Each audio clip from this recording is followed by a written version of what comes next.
Nancy Hoffman does periodic meetings in her district in Greensboro, and recently I attended one of them, and about a third of the whole time was spent talking about the Jose Charles case.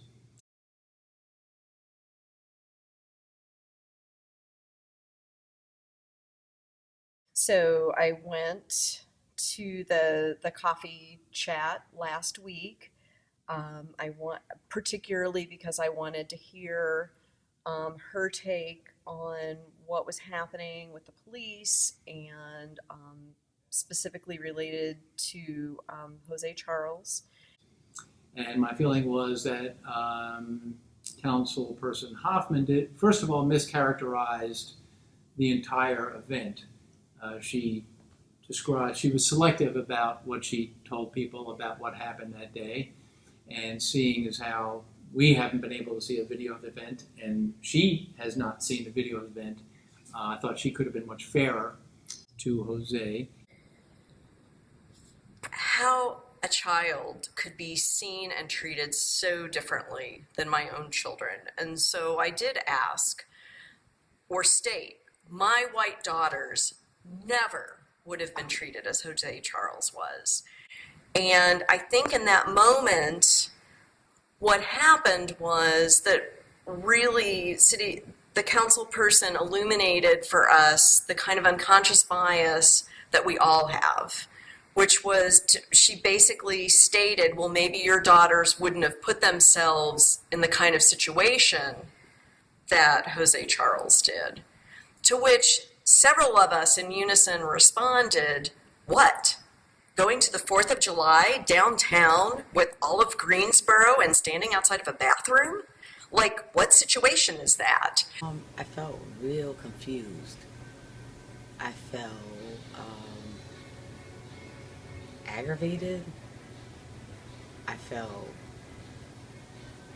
angry, really angry, because no matter what, the police officers had no right to do that to a child they clearly should have been helping. And they didn't even know him. All they knew was that he was hurt and he's clearly a child. So again, I would just like for her to explain what position he put himself in to deserve such treatment. I think if we could step back, we could see that this is an opportunity.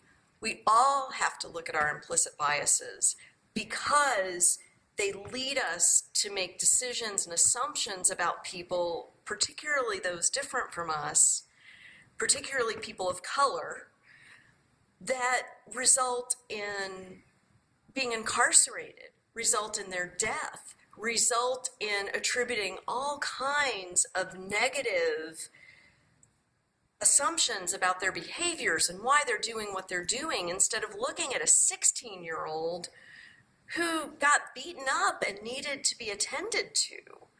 Instead, he's seen as someone to be feared and who is assumed to have done something wrong.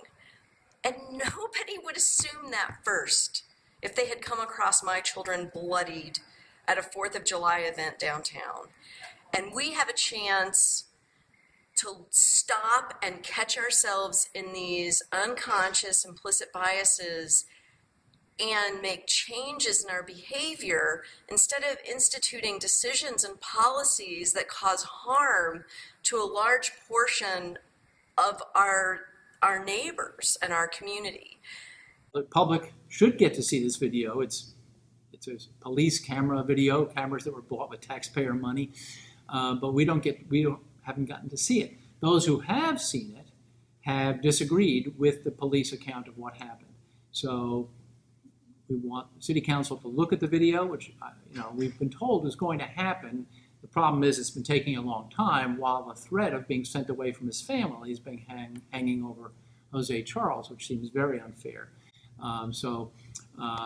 Once that happens, then I'm cautiously optimistic that they will see in the video what others have seen in the video and that charges will be dropped against Jose Charles.